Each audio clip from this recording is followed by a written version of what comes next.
Waktu kondisi hati kita tidak dalam kondisi yang baik, berserulah kepada Tuhan.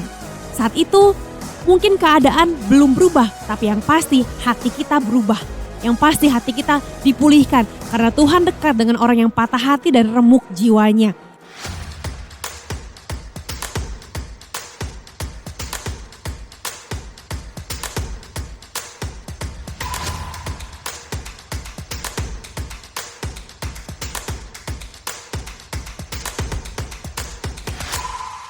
Hai guys, welcome di Ibadah Online khusus pelajar Radiance. Wah, gak kerasa ya, bulan Februari tinggal 1 minggu lagi. Gimana? Resolusi tahun barunya masih pada jalan gak? Kalau udah mulai ada yang gak jalan, yuk kita bangun lagi habit yang baru. Anyway, gue mau encourage teman-teman semua untuk ikut ibadah onsite setiap minggu. Ada satelit Pasir Koja, Bandung Utara, dan Kopo. Kalian bisa daftar melalui link di bawah ini. Jangan sampai kehabisan slot ya. Last but not least, kita mau sama-sama memberikan persembahan. Kalian bisa memberikan persembahan melalui nomor rekening atau QR code di layar kalian. Selamat memberi.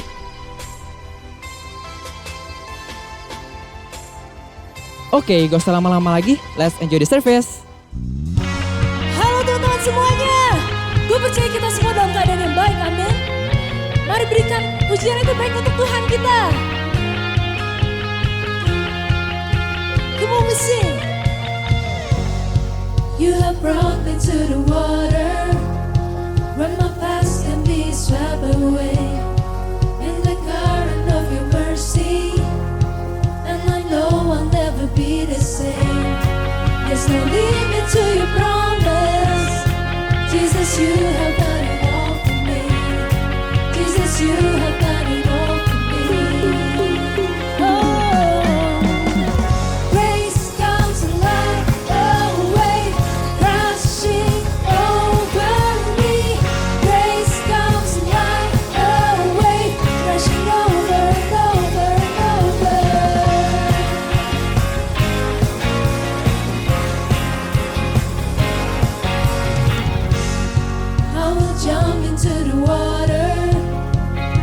Soul can be satisfied, and your love is overflowing from within me, and it won't run dry.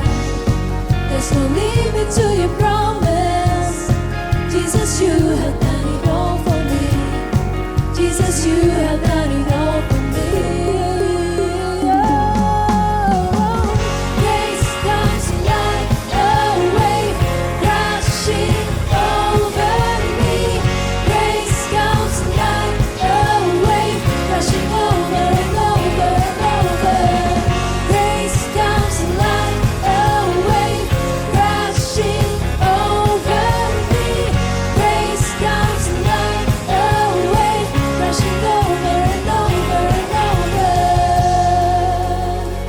Clap your hands.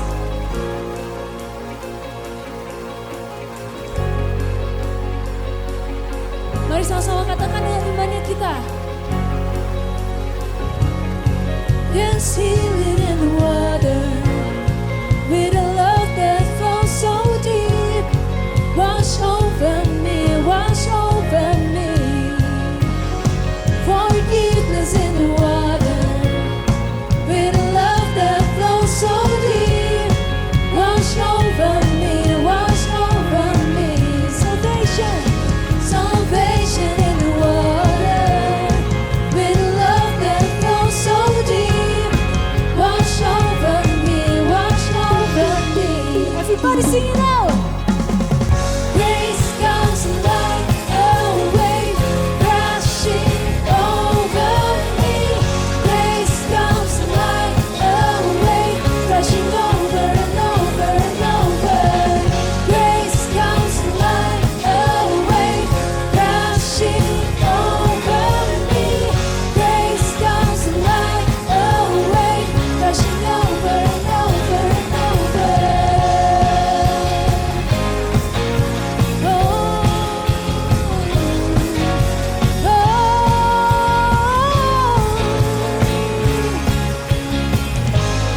Berikan tepuk tangan terbaik untuk Tuhan kita. Haleluya.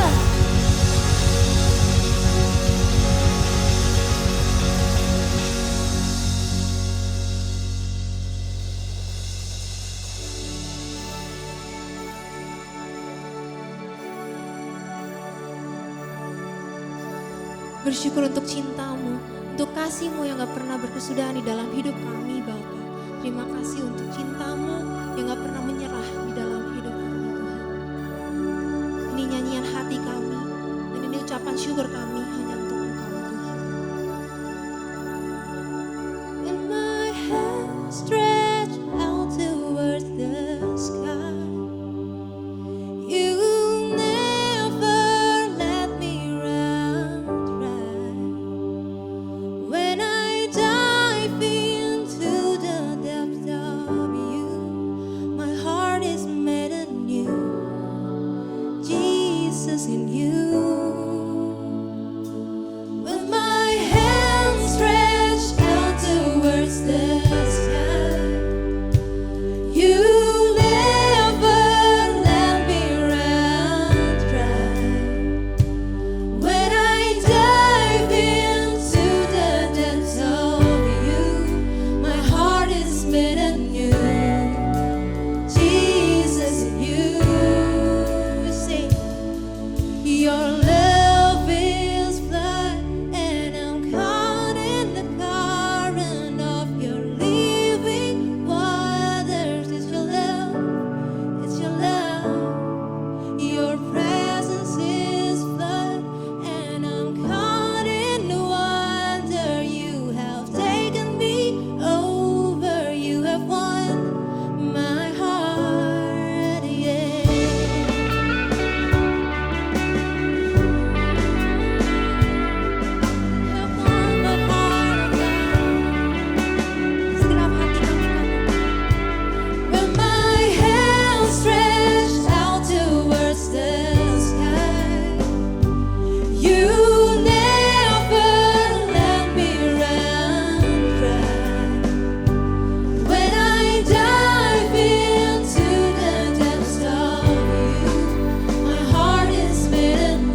never fails, never gives up, never runs out on me.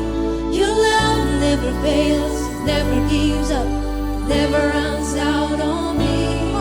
Your love never fails, never gives up, never runs out on me. Oh, your love never fails, never gives up, never runs out on me. Never, your love never fails, never gives up, never runs out on me.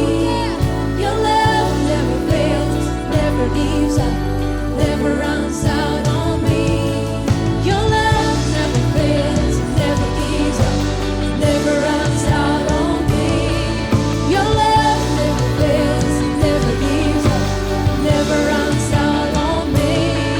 Your love never fails, never gives up, never runs out on me. Your love never fails, never gives up, never runs out on me.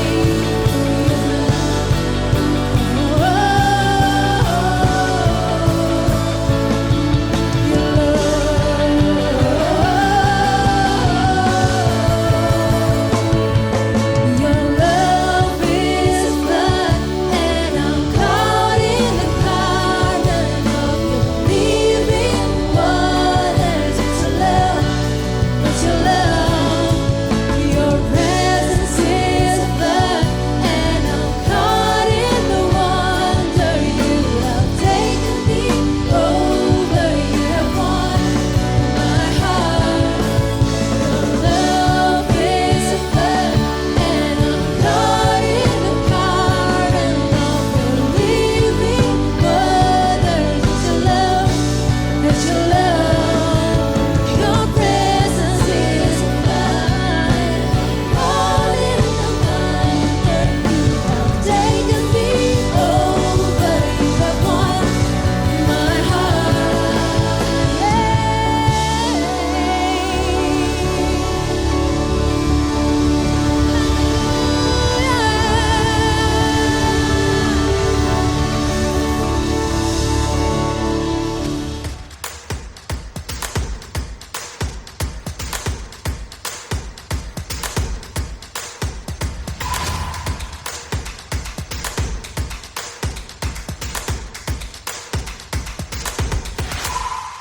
Halo teman-teman, kita ketemu lagi di Radiance, ibadah khusus untuk pelajar SMP dan SMA. Gimana kabarnya kalian semua di minggu ketiga bulan Februari ini? Saya harap semua dalam keadaan yang baik dan tetap menjaga protokol kesehatan dengan ketat. Pakai masker senantiasa, cuci tangan sesering mungkin dan menjauhi kerumunan. Saya juga mau menyambut teman-teman kelas 6 SD yang sekarang sudah mulai masuk ke ibadah remaja, welcome.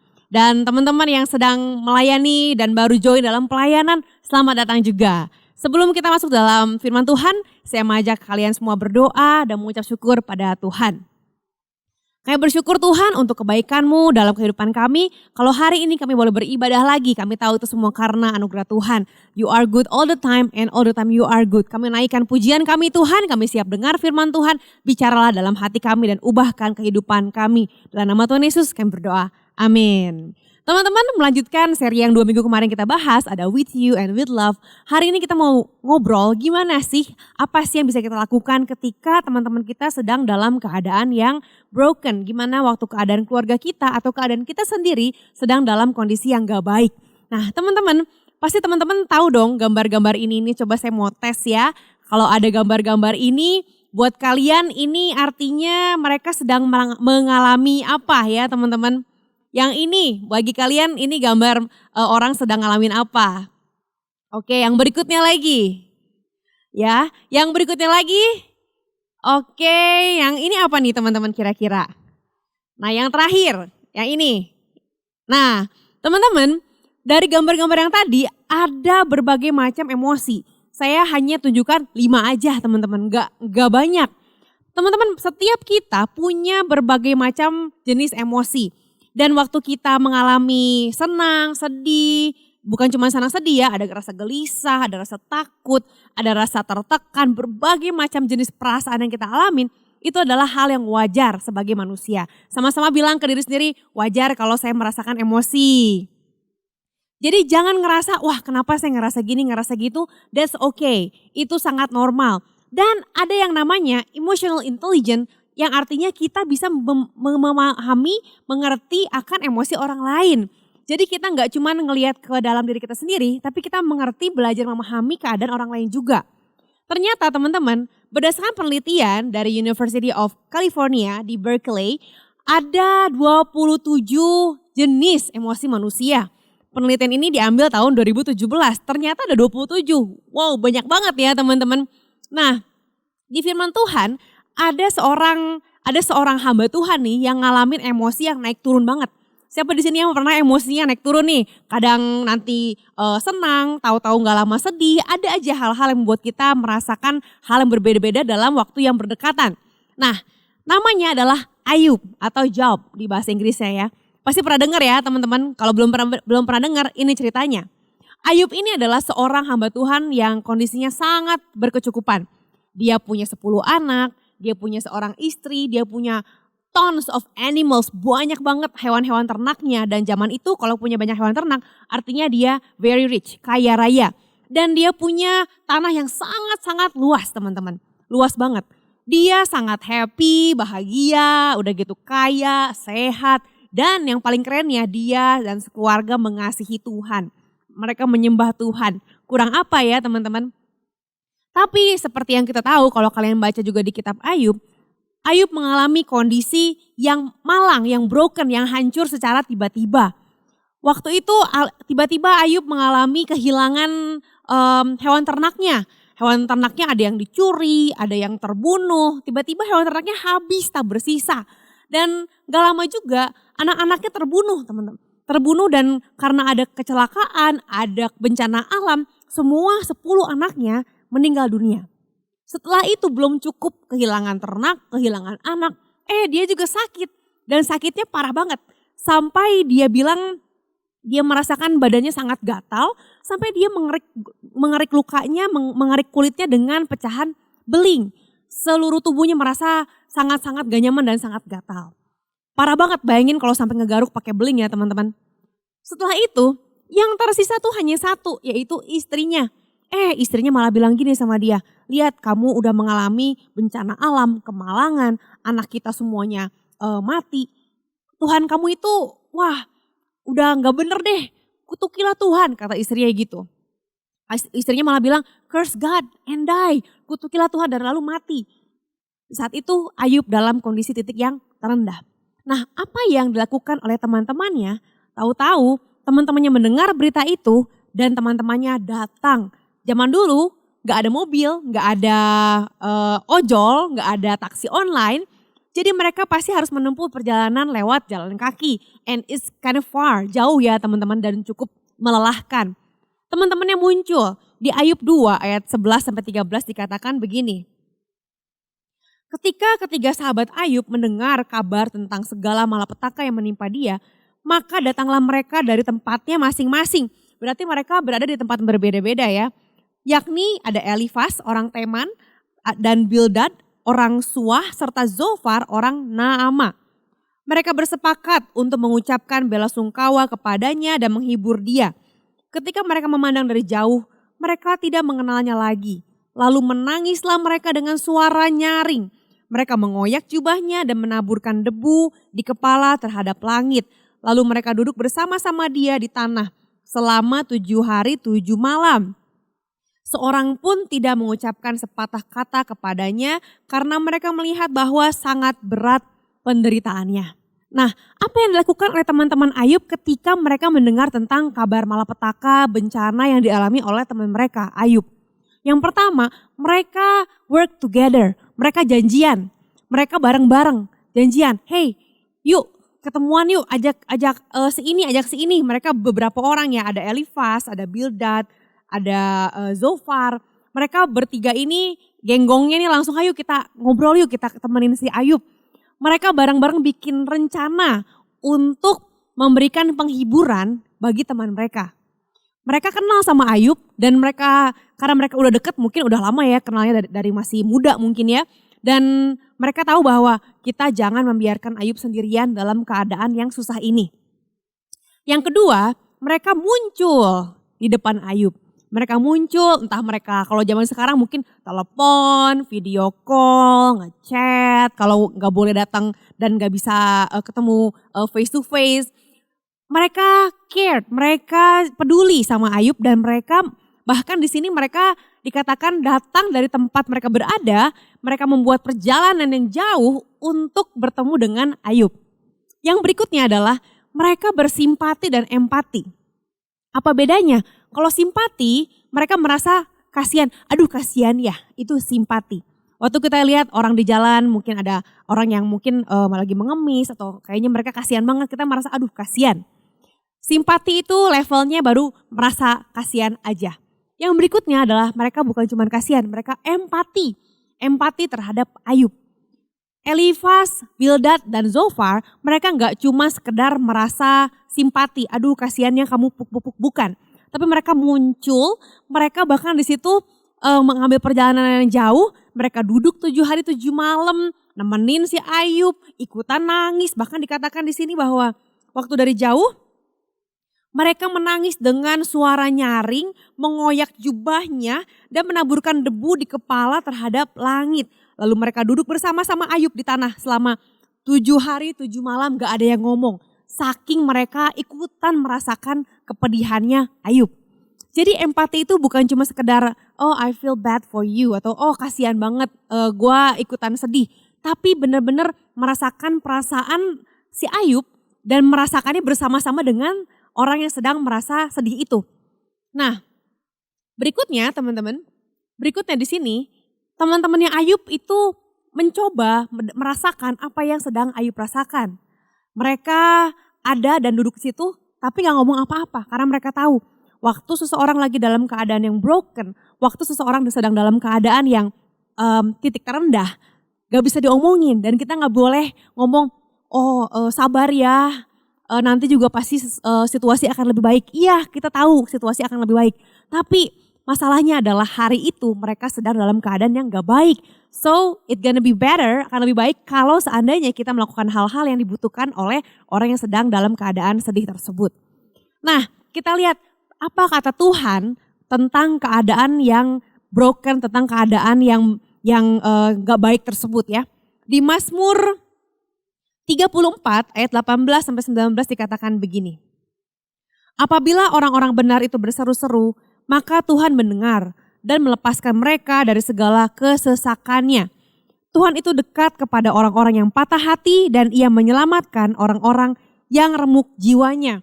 Yang pertama, kalau orang-orang benar itu berseru-seru, artinya teman-teman waktu kita dalam hal-hal yang menurut kita ini kita lagi dalam masalah, berserulah kepada Tuhan. Jangan simpan sendiri, atau jangan depresi sendiri tapi berserulah kepada Tuhan. Dikatakan bahwa apabila orang-orang benar itu berseru-seru maka Tuhan mendengar. So berserulah pada Tuhan. Kalau kita gak berseru pada Tuhan, Tuhan gak mendengar. Tuhan melihat tapi Tuhan menunggu kita untuk bilang bahwa Tuhan I need you. Tuhan tahu keadaan kita tapi Tuhan juga mau melihat kita meminta tolong sama Tuhan dan Tuhan akan datang menolong. Kenapa Tuhan pasti menolong? Karena Tuhan dekat kepada orang yang patah hati dan menyelamatkan orang-orang yang remuk jiwanya. Berapa kali kita pernah ngalamin yang namanya broken heart teman-teman. Broken hearted. Entah karena kondisi keuangan, kondisi pertemanan, kondisi di sekolah. Baru kemarin sempat bisa datang ke sekolah, kondisi memburuk lagi. Our heart getting broken and broken. Aduh kenapa kayak gini lagi, kenapa situasi kayak gini. Sampai akhirnya kita mungkin udahlah gimana nanti aja. Nah teman-teman, waktu kondisi hati kita tidak dalam kondisi yang baik, berserulah kepada Tuhan. Saat itu mungkin keadaan belum berubah, tapi yang pasti hati kita berubah. Yang pasti hati kita dipulihkan karena Tuhan dekat dengan orang yang patah hati dan remuk jiwanya. Waktu perasaan kita ini remuk, waktu keinginan kita, our will, kita pengen apa kita gak dapetin, kita hancur hati, berserulah pada Tuhan. Karena Tuhan dekat, itu kabar baiknya teman-teman. Nah, apa yang dilakuin oleh teman-teman Ayub? Tadi kalau kita merasakan keremukan hati, kita ngerasain broken heart, Tuhan dekat dengan kita. How about the example from the Bible? Gimana yang dikatakan oleh firman Tuhan? Nah, kalau kita ngalamin, wah ada teman saya nih, kita tahu bahwa teman kita sedang dalam kondisi yang broken, teman kita dalam kondisi yang hancur, dalam hal apapun, mungkin nilainya jelek atau dia gak keterima di SMA atau di kampus dan lain halnya. Teman-teman, waktu kita tahu teman kita dalam keadaan yang low, yang keadaan yang berduka, sedih, kita bisa ngelakuin beberapa hal. Yang pertama, hadir bagi mereka. Sama kayak teman-teman Ayub yang datang bagi Ayub, datang dan bilang, hey I'm here, saya datang nih, gue datang, tenang. Kita bersama-sama walaupun keadaan gak tiba-tiba anaknya gak hidup lagi, hartanya gak balik lagi. Tapi dengan simply just being there, dengan ada di sana, Ayub gak merasa alone, gak merasa sendirian. Kamu gak perlu ngomong bahkan, kayak tadi teman-temannya Ayub bilang bahwa mereka cuma duduk bareng Ayub dan gak ngomong apa-apa. Cuman cukup memberitahu bahwa gue ada bareng lu, gue doain lu, I'm with you. Remember yang khotbah 2 minggu ke belakang ada with you and with love. Kita ada karena kita peduli dan bukan karena kita mau untuk membuktikan nih gue teman yang baik. Bukan seperti itu. Just simply because kita mau ada bagi mereka. Nah mungkin kita bisa nawarin dia, yuk ke gereja bareng. Atau yuk nonton ibadah bareng. Atau yuk kita dengerin worship bareng, kita doa bareng. Mungkin mereka sedang gak mampu untuk berdoa sendiri. Karena saking duka citanya. Atau mereka udah ngerasa udahlah percuma ke gereja, percumalah dengerin tentang Tuhan, keadaan gue kayak gini. They need you, mereka butuh kalian untuk berdoa bareng, untuk ngajak mereka datang sama Tuhan bareng. Karena mereka sangat lemah teman-teman. Atau kita bisa kirim chat dan nanya kabarnya, gimana kabar lu? Gak cuma hari itu doang, tapi besok kita tanya lagi gimana, udah mendingan belum? Bareng-bareng sama teman-teman yang lain.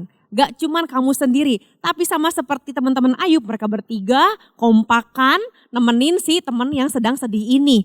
Seperti yang teman-teman Ayub lakukan. Jangan sendirian. Kalau sendirian mungkin kita kadang-kadang juga lagi sibuk ya teman-teman.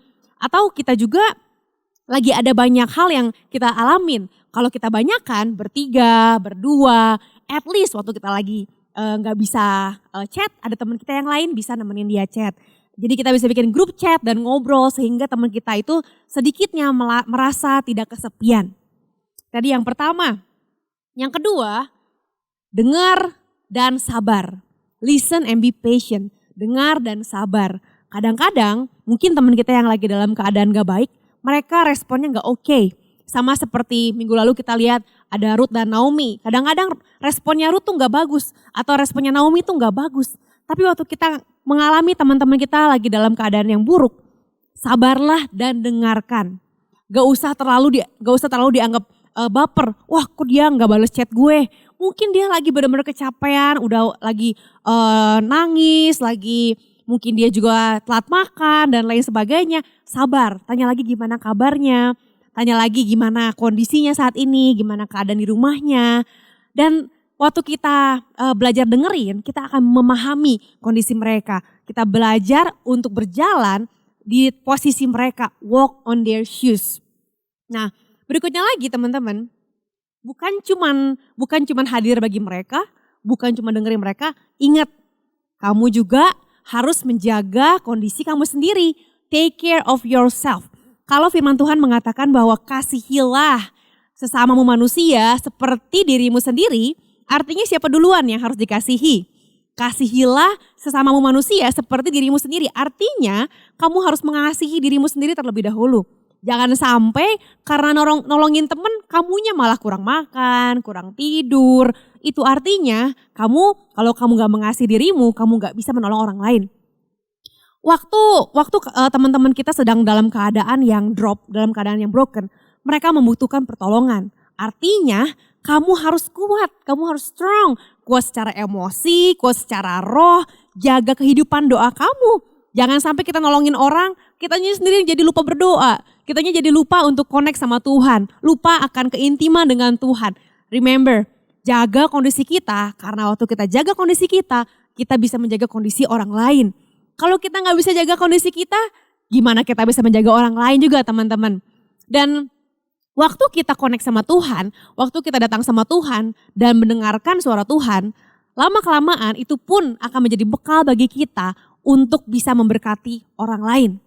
Di Roma 8 ayat 28 dikatakan gini, kita tahu sekarang bahwa Allah turut bekerja dalam segala sesuatu untuk mendatangkan kebaikan bagi mereka yang mengasihi Dia, yaitu bagi mereka yang terpanggil sesuai dengan rencana Allah. Teman-teman, walaupun banyak hal yang tidak baik yang terjadi dalam kondisi hari-hari ini, begitu banyak ketidakpastian, kadang oke, kadang enggak, kita udah tenang-tenang, tahu-taunya kondisi kok memburuk lagi. Teman-teman, Allah turut bekerja dalam segala sesuatu untuk mendatangkan kebaikan bagi mereka yang mengasihi Dia. Dan waktu kita mengasihi Tuhan, apapun kondisi yang kita lihat gak oke, Tuhan bisa menjadikannya sebagai ladang untuk kita belajar melayani orang lain.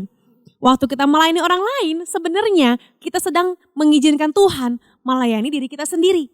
Karena Tuhan bilang, give and it will come back to you. Berilah, maka kamu akan diberi. Jadi waktu kita melayani teman-teman kita, melayani keluarga kita, melayani guru kita, melayani orang-orang yang ada di sekitar kita, sebenarnya kita sedang membuka pintu agar Tuhan dapat melayani hidup kita, teman-teman. Isn't it great? Nah, kalau kamu mau tetap melayani dalam kondisi apapun, ada beberapa cara agar kita tetap bisa melayani Tuhan sekalipun kondisi sedang kurang baik. Yang pertama, rasakan, feel it. Mulai dengan berpikir kira-kira apa yang jadi passion kamu ya. Ada banyak hal yang sebenarnya kita miliki dan itu adalah hal yang unik. There is something unique about you. Ada banyak hal yang bisa kamu mulai. Kalau kamu bingung, saya nggak tahu saya bisa apa. Apa ya yang bikin saya bisa melayani? You can ask something, kamu bisa nanya yang pertama, apa yang bikin kamu senang? Mungkin kamu senang kalau bisa menyapa orang. Atau kamu senang waktu kamu bisa untuk menghitung. Atau kamu senang waktu kamu bernyanyi, waktu kamu main musik. Atau bikin craft, bikin menggambar, bikin desain. Ada banyak hal yang kamu suka, yang bikin kamu senang. Dan itu adalah hal yang unik. Atau yang kedua, kalau kamu gak yakin juga, kamu bisa bertanya kepada orang-orang yang dekat di sekitar kamu. Kamu bisa tanya orang tua kamu, bisa tanya adik kamu, kakak kamu, your best friends, orang-orang yang ada di sekitar kamu. Kamu bisa tanya ke mereka, kalau kamu, menurut kamu ya, saya ini bagusnya di mana sih? Menurut kamu ya, saya ini uniknya di mana? Dan mereka mungkin bisa melihat karena kadang-kadang kita nggak menyadari keunikan kita sendiri. Dan orang lain yang melihat, oh kamu ini sebenarnya bagus loh pas ngelakuin ini. Suatu hari, waktu itu di ibadah, lagi ibadah biasa, waktu itu saya masih SMP nih ya, kelas 2. Setelah ibadah, ada satu orang teman bilang, Sheryl, tadi waktu kamu nyanyi, suara kamu bagus loh. Dan saya merasa, masa sih kayaknya biasa aja deh. Kayaknya malah kalau bisa saya nyanyi pelan-pelan aja. Tapi dia bilang, bagus loh, gak fales. Dan setelah itu saya coba untuk pelayanan menjadi seorang singer. Ternyata memang apa yang terkadang kita nggak sadari, orang lain bisa menyadarinya. Jadi jangan ragu untuk bertanya, kira-kira kamu bagusnya di mana? Oke, yang pertama feel it. Yang kedua, try it. Cobain. Kalau memang udah tahu, oh kayaknya saya seneng nih nyanyi. Saya seneng nih dan orang lain juga seneng dengernya ya. Yang kedua, coba. Kalau kamu mau pakai karunia kamu, mau pakai kemampuan kamu untuk melayani orang lain, solusinya adalah cobain aja. Just make a step. Jangan terlalu banyak berpikir, nanti gimana ya kalau gini, nanti gimana ya kalau gitu. Tapi kan saya belum ini, tapi kan saya belum itu. Gak usah mikir ribet-ribet guys. Cukup melangkah, just try. Cobain aja. Kalau memang gak oke, tinggal coba yang lain. Jangan takut untuk mencoba. Selama kamu remaja, ini adalah waktunya untuk kamu mencoba berbagai macam hal yang positif. Sampai akhirnya kamu temukan bahwa di sini saya senang banget.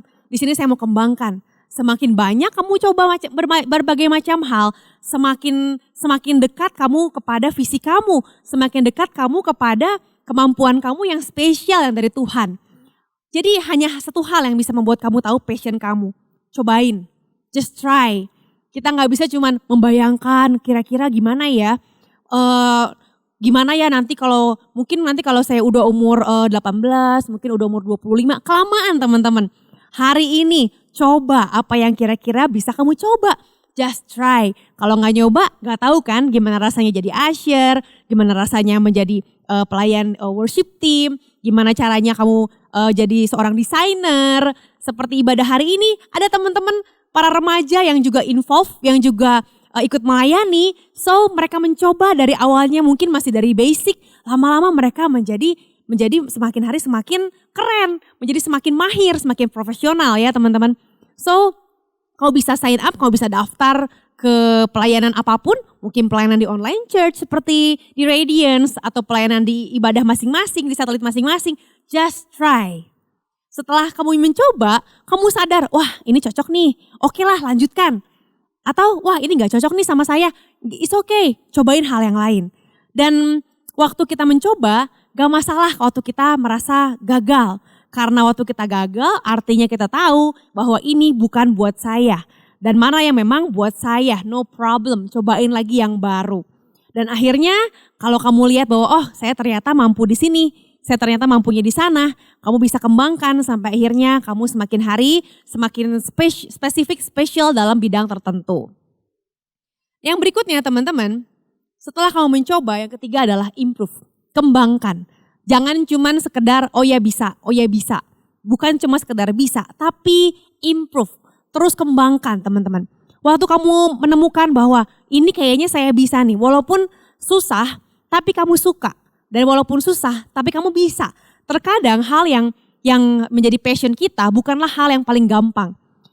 Terkadang juga hal yang gampang bukanlah passion kita. So, kalaupun itu kerasanya kayak susah, tapi kamu senang mengerjakannya, dig deeper. Gali lebih dalam dan bahkan ikutin kursus, ikutin training, ada pelatihan-pelatihan, belajar sama orang-orang yang lebih dulu melayani sebelum kita dan akhirnya sebuah pelayanan itu akan berkembang karena kamu. Kita menjadi seseorang yang mengembangkan sesuatu. Kehadiran kita membawa sesuatu pertumbuhan di tempat dimanapun kita berada. Teman-teman, dimanapun kita berada, Tuhan mau kita menjadi terang. Tuhan gak pengen kita nggak ada artinya. Tapi waktu kita berada dimanapun kita berada, di sekolah, di keluarga, di pelayanan, di organisasi apapun, Tuhan akan menjadikan kamu sebagai terang. Di mana ada kamu, di situ ada perkembangan. Di mana ada kamu, di situ ada sesuatu yang baik yang terjadi. So teman-teman, waktu kamu sedang belajar melayani, cari orang-orang yang sama-sama ingin bertumbuh. Surround yourself yang membuat kamu bisa grow. Kelilingi diri kamu dengan orang-orang yang membuat kamu bertumbuh. Sehingga kamu semakin hari menjadi semakin baik. Keadaan boleh broken. Keadaan kamu, keadaan teman-teman kamu, keluarga kamu. Boleh satu titik dalam keadaan yang broken. Tapi itu tidak akan berlangsung selamanya. Ada waktunya Tuhan akan angkat kembali, Tuhan akan pulihkan kembali. Sama seperti keadaannya Ayub. Dan dalam keadaan yang kurang baik itu teman-teman, pastikan bahwa kita tetap melayani Tuhan. Waktu dalam keadaan apapun, pastikan bahwa kita tetap bisa memberi yang terbaik bagi siapapun yang ada di sekitar kita. Dan waktu kita dalam keadaan yang gak baik, berserulah kepada Tuhan. Jangan sampai kita tenggelam dalam broken heart kita. Jangan sampai kita tenggelam dalam keadaan yang buruk. Tapi cari Tuhan, berseru kepada Tuhan. Nah hari ini, kalau kamu sedang dalam keadaan yang kurang baik teman-teman. Dalam keadaan yang broken. Atau kamu menemukan, kamu kenal seseorang yang keadaannya lagi gak baik. Saya mau ajak kalian untuk mengambil waktu sejenak menerima Tuhan Yesus sebagai Tuhan dan Juru Selamat. Dan mendoakan agar teman kita, anggota keluarga kita yang sedang dalam keadaan yang gak baik, mereka bisa menerima Tuhan Yesus. Karena hanya Yesus yang bisa menolong kita. Hanya Yesus yang bisa menolong mereka. Hanya Yesus yang bisa menolong kamu. Mari kita berdoa. Tuhan Yesus, hari ini kami tahu, kami menyadari bahwa Engkau yang bisa menolong kami. Engkau yang bisa menyelamatkan kami dari keadaan kami yang terpuruk. Dari keadaan orang-orang yang dekat dengan kami yang sedang terpuruk. Hari ini Tuhan, kami minta Tuhan, jadilah Tuhan dalam hidup kami. Jadilah Tuhan dalam kehidupan kami. Bukan cuma sekedar Tuhan yang kami dengar, Tuhan yang kami tahu dari firman Tuhan. Tapi kami ingin melihat Engkau hidup dan sungguh-sungguh secara personal, nyata dalam kehidupan kami. Kami juga berdoa bagi teman-teman kami Tuhan yang mengalami kesulitan dalam kehidupan mereka, mengalami hal-hal yang memerlukan Engkau. Kami percaya Tuhan, dimanapun mereka berada, jamahlah mereka, penuhi hidup mereka dengan kasih-Mu, terangi hidup mereka agar mereka bisa melihat bahwa Tuhan adalah Sang Penolong, Juru Selamat kami. Terima kasih Tuhan dalam nama Tuhan Yesus. Saat ini mari kita terima berkat Tuhan, kita akhiri ibadah kita dan sama-sama kita berjalan sesuai dengan apa yang Tuhan inginkan dalam hidup kita. Tuhan Yesus, kami bersyukur untuk kasih-Mu dalam kehidupan kami. Kami menyadari bahwa kami manusia yang sangat lemah. Tapi bersama dengan Tuhan yang luar biasa, bersama dengan Tuhan yang sangat keren ini Tuhan, kami bisa mengambil keputusan yang terbaik, kami bisa melangkah dengan kekuatan yang daripada Tuhan dan kasih-Mu yang menguatkan kami. Hari ini jemaat Tuhan, terimalah berkat Allah dalam nama Bapa, Putra, dan Roh Kudus. Biar berkat Allah yang menjadikan kau berhasil dalam segala yang kau kerjakan, berhasil dalam sekolahmu, berhasil dalam persahabatanmu, juga berhasil dalam kehidupan keluargamu. Ada damai sejahtera Allah yang mengalir di tengah-tengah keluargamu, ada berkat bagi orang tuamu dan juga semua anggota saudara-saudaramu. Terima kasih Tuhan, kami terima berkat-Mu dalam nama Tuhan Yesus kami berdoa. Amin. Teman-teman, kalian bisa join small group untuk pelajar dengan scanning QR code di bawah ini. Dan juga kalau ada beban doa, ada hal-hal yang mau untuk di-sharingkan, kalian bisa share dan akan ada counselor yang siap untuk mendoakan kalian. Happy weekend, God bless you.